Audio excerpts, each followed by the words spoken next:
नमस्कार दोस्तों, कैसे हैं आप लोग। मेरा नाम सौरभ कुमार है और मैं आप लोग को यहाँ पर केवीसी नैनो किताब से बिहार समझ पा रहा हूँ। और ये किताब आपका थ्योरी बेस्ड किताब है, सब्जेक्टिव किताब है। इस किताब से हम लोग अभी बिहार का प्राचीन इतिहास पढ़ रहे हैं, तो ठीक है। तो बिहार का प्राचीन इतिहास, एंशिएंट हिस्ट्री ऑफ बिहार पढ़ रहे हैं, ठीक है। तो आज का हमारा जो टॉपिक होगा बिहार के प्राचीन इतिहास में, उसका वीडियो नंबर गुप्त काल में बिहार, ठीक है। तो हमारा आज का वीडियो होगा गुप्त काल में बिहार, ठीक है। तो चलिए स्टार्ट करते हैं। तो मौर्य काल के पतनोपरांत, तो मौर्य काल के पतन के बाद दीर्घ काल तक भारतवर्ष किसी एक वंश के शासन के अधीन नहीं आ सका, ठीक है। इस कमी को गुप्त शासकों ने पूरा किया और लगभग संपूर्ण भारत को एक राजनीतिक व्यवस्था के अधीन कर अधिक सामाजिक, आर्थिक, सामाजिक और साहित्यिक क्षेत्र में उन्नति का मार्ग प्रशस्त किया।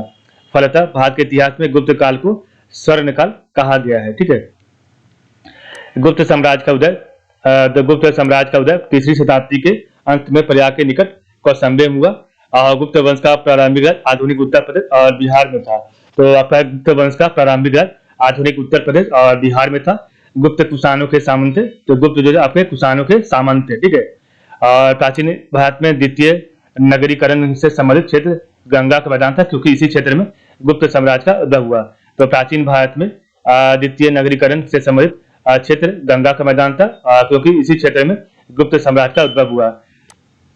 मौर्य वंश के पतन के बाद, तो मौर्य वंश के पतन के बाद नष्ट हुई राजनीतिक एकता को पुनर्स्थापित करने का श्रेय गुप्त वंश को है। गुप्त साम्राज्य की नींव, तो गुप्त साम्राज्य की नींव तीसरी शताब्दी के चौथे दशक में तथा उत्थान चौथी शताब्दी की शुरुआत में हुआ। इस वंश के शासकों का विवरण निम्न प्रकार है। तो गुप्त साम्राज्य की नींव तीसरी शताब्दी के चौथे दशक में था तथा उत्थान चौथी शताब्दी के शुरुआत में हुआ। इस वंश के शासक का विवरण निम्न प्रकार है। तो सबसे पहला क्या है, श्रीगुप्त। पढ़ते क्या है इसके बारे में।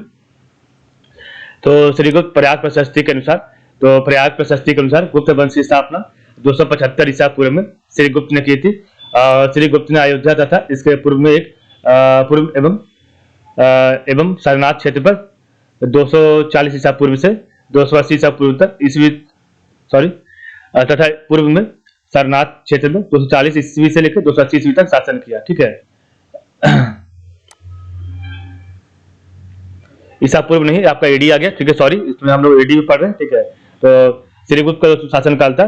तो प्रयाग प्रशस्ति के अनुसार गुप्त वंश की स्थापना 275 एडी में हुई थी, ठीक है। आपका यहाँ पर पहली शताब्दी शुरुआत हो चुकी है, ठीक है। तो आपकी तीसरी शताब्दी चल रही है, ठीक है। 275 ईस्वी में श्रीगुप्त ने की थी।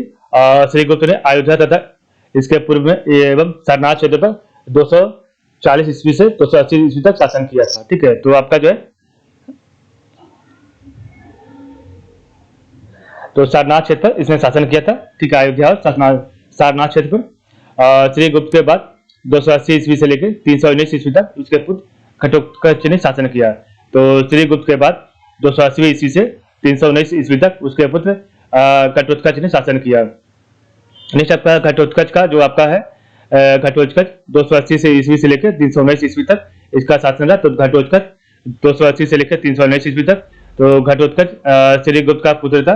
तो घटोत्कच आपका है श्रीगुप्त का पुत्र था। यह 280 ईस्वी से लेकर 319 ईस्वी तक गुप्त साम्राज्य का शासक बना रहा और इसने महाराजा की उपाधि धारण की थी।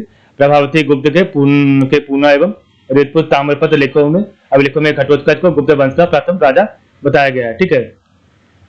तो आपका घटोत्कच आपका श्रीगुप्त का पुत्र था। वह जो है 280 ईस्वी से लेकर 319 ईस्वी तक जो है गुप्त साम्राज्य का शासक बना रहा। इसने महाराजा की उपाधि धारण की थी प्रभावती गुप्त के। तो प्रभावती गुप्त के पूर्णा एवं रेतपुर ताम्रपत्र अभिलेखों में घटोत्कच को गुप्त वंश का प्रथम राजा बताया गया है, ठीक है। नेक्स्ट आपका है चंद्रगुप्त प्रथम। तो आपका है चंद्रगुप्त प्रथम 319 से लेकर 335 ईस्वी तक। तो चंद्रगुप्त प्रथम 319 से लेकर 335 ईस्वी चंद्रगुप्त वंशावली में सबसे पहला स्वतंत्र शासक बना, ठीक है। तो चंद्रगुप्त वंशावली में सबसे पहला स्वतंत्र शासक था, ठीक है। और चंद्रगुप्त प्रथम के शासन काल को भारतीय इतिहास का स्वर्ण काल कहा जाता है। तो चंद्रगुप्त प्रथम के शासन काल को भारतीय इतिहास का स्वर्ण काल कहा जाता है। पुराणों तथा प्रयाग प्रशस्ति से चंद्रगुप्त प्रथम के राज्य के विस्तार के विषय में जानकारी मिलती है। तो पुराणों तथा प्रयाग प्रशस्ति से आपका जो चंद्रगुप्त प्रथम के राज्य के विस्तार के विषय में जानकारी मिलती है।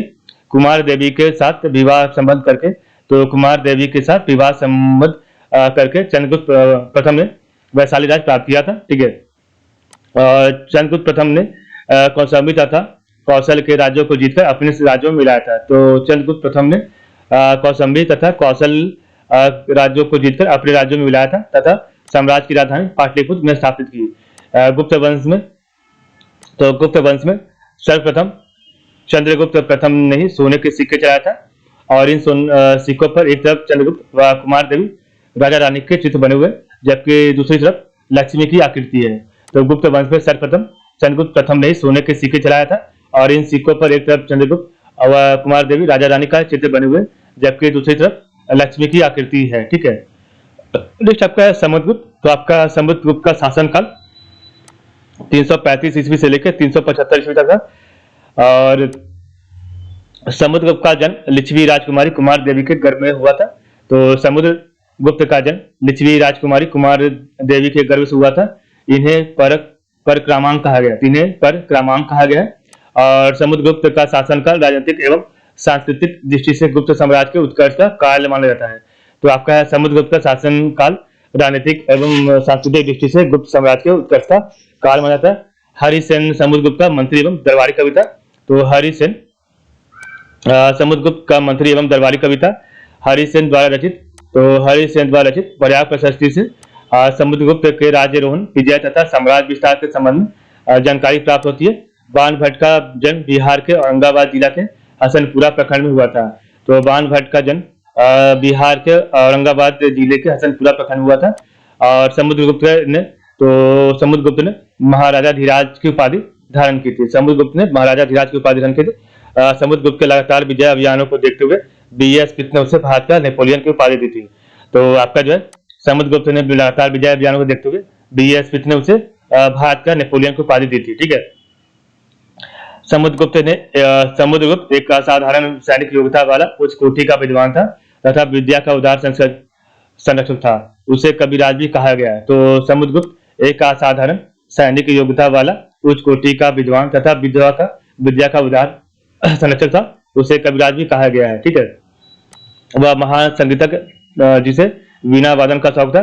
तो वह महान संगीतक था जिसे वीणा वादन का शौक था। एक सिक्के पर उसे वीणा बजाते हुए दिखाया गया। तो एक सिक्के पर उसे वीणा बजाते हुए दिखाया गया।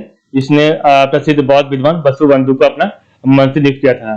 तो इसने प्रसिद्ध बौद्ध विद्वान जो है वसुबंधु को अपना मंत्री नियुक्त किया था। काव्य अलंकार सूत्र में, तो काव्य अलंकार सूत्र में समुद्रगुप्त का नाम चंद्र प्रकाश मिलता है। तो काव्य अलंकार सूत्र में समुद्रगुप्त का नाम चंद्र प्रकाश मिलता है। और समुद्रगुप्त ने एक विशाल साम्राज्य का निर्माण किया। तो समुद्रगुप्त ने एक विशाल साम्राज्य का निर्माण किया जो उत्तर में हिमालय से लेकर दक्षिण में विंध्य पर्वत तथा पूर्व में बंगाल की खाड़ी से पश्चिम में पूर्वी मालवा तक विस्तृत था। ठीक है, तो समुद्रगुप्त ने एक विशाल साम्राज्य का निर्माण किया जो उत्तर में हिमालय से लेकर दक्षिण में विंध्य पर्वत तथा पूर्व में आपका बंगाल की खाड़ी से पश्चिम में पूर्व मालवा तक विस्तृत था। ठीक है, नेक्स्ट आपका है चंद्रगुप्त द्वितीय। तो आपका है चंद्रगुप्त द्वितीय का शासनकाल 380 से लेकर 412 ईस्वी तक था।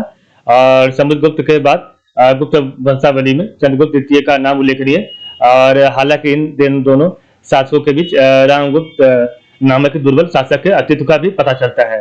तो समुद्रगुप्त के बाद गुप्त वंशावली में चंद्रगुप्त द्वितीय का नाम उल्लेखनीय है। हालांकि इन दोनों शासकों के बीच जो है रामगुप्त एक दुर्बल शासक के अस्तित्व का भी पता चलता है। और चंद्रगुप्त द्वितीय का अन्य नाम देवगुप्त, देवराज, देवाश्री आदि है। तो चंद्रगुप्त द्वितीय का अन्य नाम देवगुप्त, देवराज, देवश्री आदि है। ठीक है, उसने विक्रमादित्य, विक्रमांक, परम भागवत आदि उपाधियां धारण की थी। तो उसने आपका चंद्रगुप्त द्वितीय ने विक्रमादित्य, विक्रमांक, परम भागवत आदि उपाधियां धारण की। उसने नागवंश, वाकाटक और कदम्ब राजवंश के साथ वैवाहिक संबंध स्थापित किए। तो उसने नागवंश, वाकाटक और कदम्ब राजवंश के साथ वैवाहिक संबंध स्थापित किए। चंद्रगुप्त द्वितीय ने नाग राजकुमारी कुबेर नागा के साथ विवाह किया, जिससे एक कन्या प्रभावती गुप्त पैदा हुई। तो चंद्रगुप्त द्वितीय ने नाग राजकुमारी कुबेर नागा के साथ जो है विवाह किया और जिससे एक कन्या प्रभावती गुप्त पैदा हुई। चंद्रगुप्त द्वितीय ने 389 ईस्वी में शकराज रुद्र सिंह पर विजय प्राप्त करने के उपरांत विक्रमादित्य की उपाधि धारण की थी। तो चंद्रगुप्त द्वितीय ने 389 ईस्वी में शक राज रुद्र सिंह पर विजय प्राप्त करने के उपरांत विक्रमादित्य की उपाधि धारण की।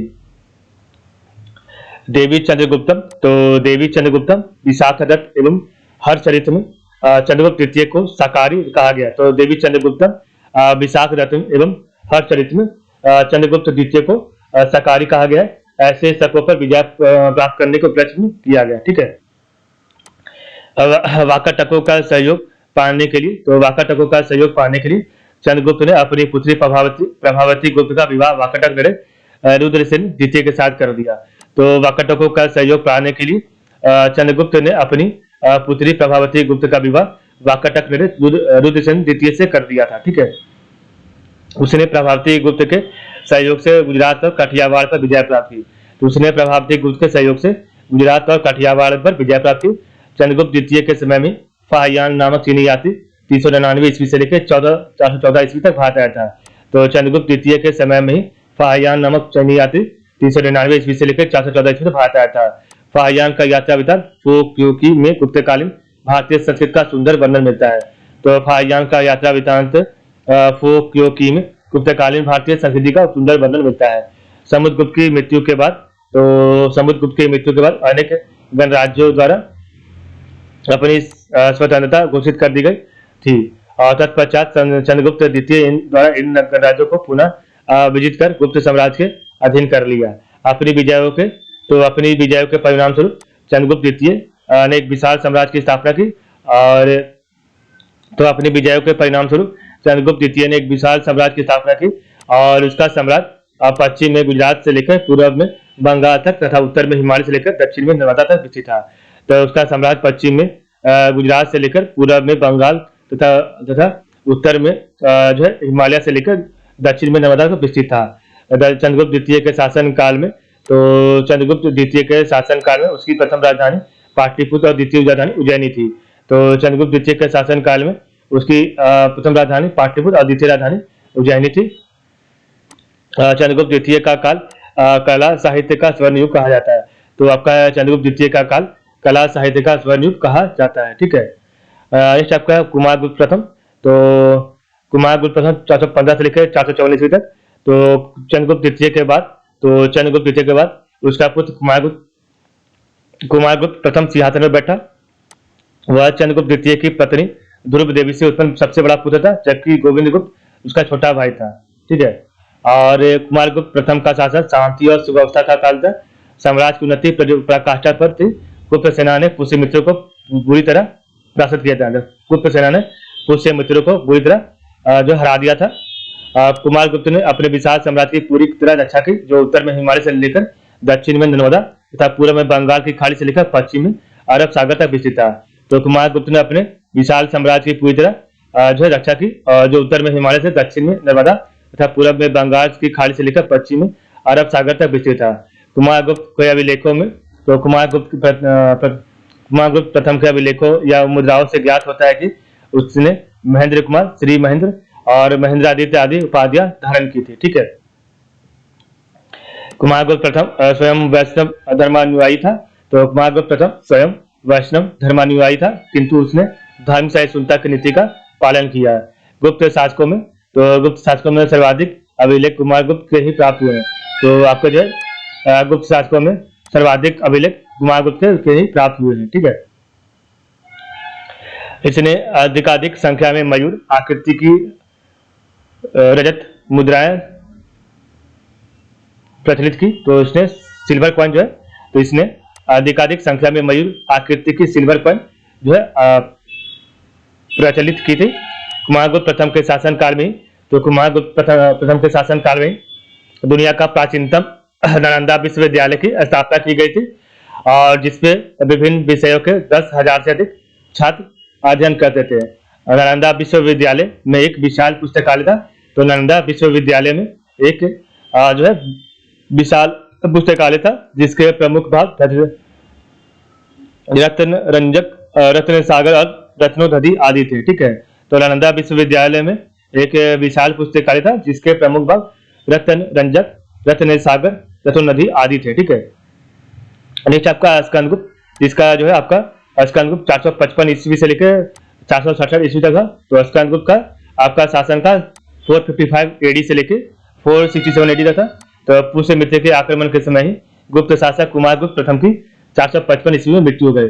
तो पुष्य मित्र के आक्रमण के समय ही गुप्त शासक कुमारगुप्त प्रथम की 455 ईस्वी में मृत्यु हो गई। और उसकी मृत्यु के बाद स्कंदगुप्त सिंहासन में बैठा था। तो उसकी मृत्यु के बाद पुत्र जो है स्कंदगुप्त सिंहासन में बैठा था। उसने सर्वप्रथम पुष्य मित्र को पराजित किया और उस पर विजय प्राप्त की। उसने 12 वर्ष तक शासन किया, ठीक है। तो उसने सर्वप्रथम पुष्य मित्र को पराजित किया और उस पर विजय प्राप्त की। उसने 12 वर्ष तक शासन किया। स्कंदगुप्त ने क्रमादित्य आदि उपाधि धारण की। तो स्कंदगुप्त ने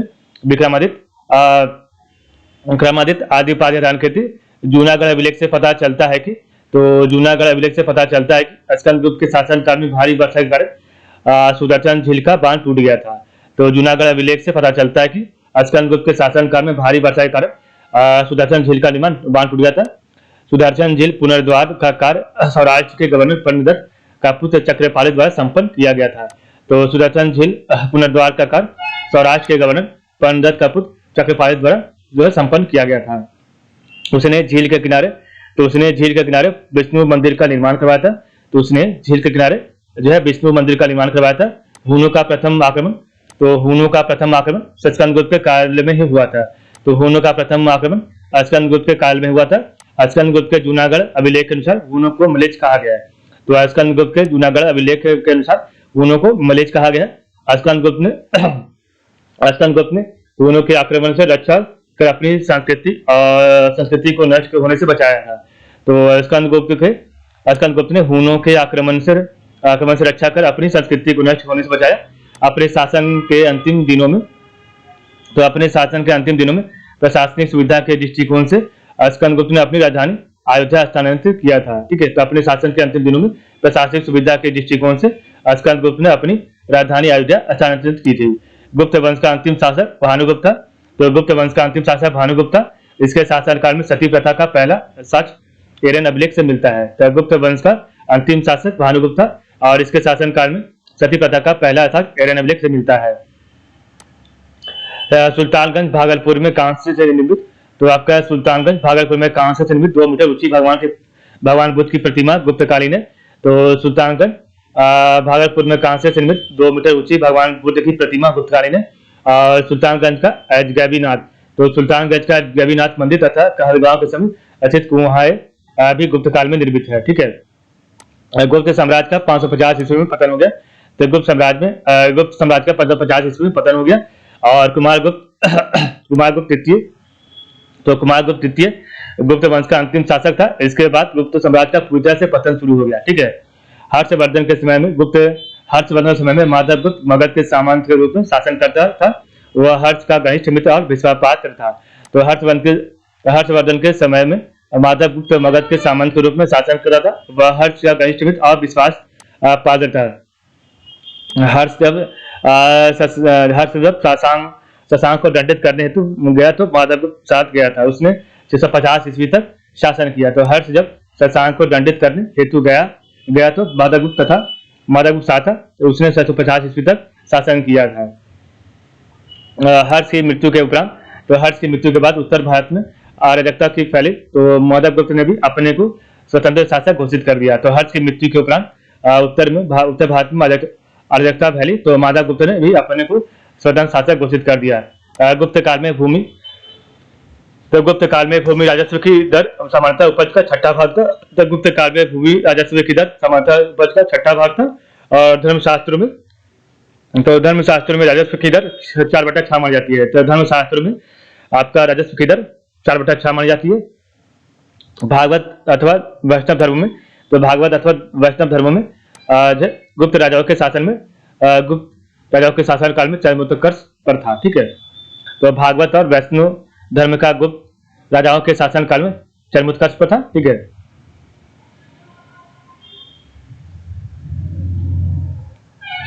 नेक्स्ट आपका गुप्त काल में कला का विकास। तो आपका गुप्त काल में कला का विकास कैसे पढ़ते हैं। तो कला के क्षेत्र में गुप्त काल अपनी उत्कृष्टता की चरम सीमा पहुंच गया। इस काल में मंदिर वास्तुकला के सर्वोत्तम उदाहरण है। इसमें शिखर युक्त मंदिर, और देवगढ़ झांसी प्रमुख है। पवाया का मंदिर, तो पवाया का मंदिर नागोद खो में पवाया का मंदिर नागोद खो में शिव का मंदिर, शंकरगढ़ का मंदिर जबलपुर आदि भी गुप्त काल का आकर्षक मंदिर है। गुप्त काल में गुप्त काल में चित्रकला भी अपने वैभव गौरव तथा तकनीक की चरम सीमा पहुंचे। तो गुप्त काल में चित्रकला भी अपने वैभव गौरव तथा तकनीक की चरम सीमा पहुंची। अजंता की चित्रकारी, तो अजंता की चित्रकारी, अजंता की गुफाएं महाराष्ट्र के औरंगाबाद जिले में स्थित है। ठीक है, कुल 29 गुफाओं में से गुफा 16, 17, 19 गुप्त काल से संबंधित है। तो कुल 29 गुफाओं में से गुफा संख्या 16, 17, 19 गुप्त काल से संबंधित है। गुफा संख्या 16 में वाराणसन राजकुमारी का चित्र है। तो गुफा संख्या 16 में वाराणसन राजकुमारी का चित्र है, और गुफा संख्या 17 में जातक कथाओं का उल्लेख है। इसमें बुद्ध का यशोधरा में भिक्षा मांगते हुए और यशोधरा द्वारा राहुल को बुद्ध को सौंपते हुए दिखाया गया। ठीक है, तो गुफा संख्या 16 में वाराणसन राजकुमारी का चित्र है, और गुफा संख्या 17 में जातक कथाओं का उल्लेख है, और इसमें बुद्ध का यशोधरा से भिक्षा मांगते हुए और यशोधरा द्वारा राहुल का बुद्ध को सौंपते हुए दिखाया गया है। ठीक है, इस गुफा में सिंहल के राज दरबार का भी चित्र है। तो इस गुफा में सिंहल के राज दरबार का भी चित्र है। गुप्तकालीन प्रसिद्ध साहित्यिक एवं साहित्यकार, तो गुप्त वंश के समय में जो भी आपके प्रसिद्ध साहित्यकार थे, ठीक है, उसके बारे में पढ़ेंगे, और उसमें कौन सा आपका साहित्य उन्होंने जो है रचना की थी। तो आपका जो साहित्य का नाम इधर दिया है, इधर आपका साहित्यकार है, इधर आपका जो वर्णित विषय है। ठीक है, तो अभी ज्ञान शकुंतलम, तो अभी ज्ञान शकुंतलम के साहित्यकार कालिदास है। तो अभी ज्ञान शकुंतलम के साहित्यकार कालिदास है, और इसका वर्णित विषय दुष्यंत तथा शकुंतला की प्रेम कथा है। ठीक है, तो इसमें जो क्या है आपका अभिज्ञान शकुंतलम में, तो दुष्यंत तथा शकुंतला की प्रेम कथा है। ठीक है,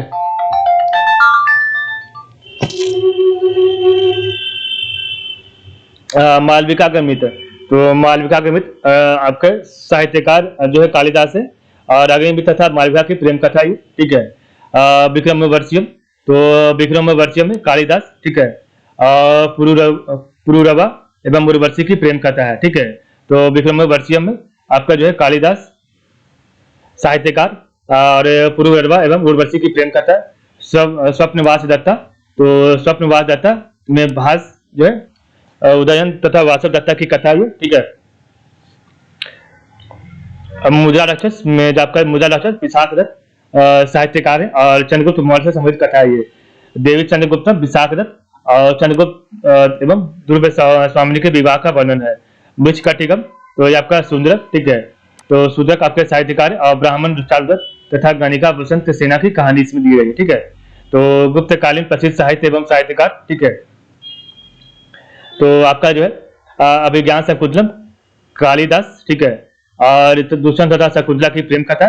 मालविका का मित्र कालिदास, ठीक है, कालिदास ने लिखा, और अग्निमित्र तथा बालिका की प्रेम कथा विक्रमोर्वशीयम, तो कालिदास पुरूरवा एवं उर्वशी की प्रेम कथा स्वप्नदास भास ने लिखा। इसमें आपका उदयन तथा वासव दत्ता की कथा है। मुद्रा राक्षस, इसमें आपका जो है साहित्यकार विशाख दत्त ने लिखा, और चंद्रगुप्त मौर्य से संबंधित कथा है। देवी चंद्रगुप्तम विशाख दत्त ने लिखा, और चंद्रगुप्त एवं ध्रुव स्वामिनी के विवाह का वर्णन है। मृच्छकटिकम सुदर्क ने लिखा, और ब्राह्मण चारुदत्त, तो ब्राह्मण चारुदत्त तथा गणिका वसंत सेना की कहानी है ये। ठीक है, तो अभी ज्ञान शकुंतलम किसने लिखा? कालिदास ने। मालविका मित्र आपका कालिदास ने। विक्रमोर्वशीय कालिदास ने। स्वप्नवास दत्ता भास ने। मुद्रा राक्षस विशाख दत्त ने। देवी चंद्रगुप्तम विशाख दत्त ने, ठीक है, और मृच्छकटिकम सुदर्क ने लिखा था। ठीक है,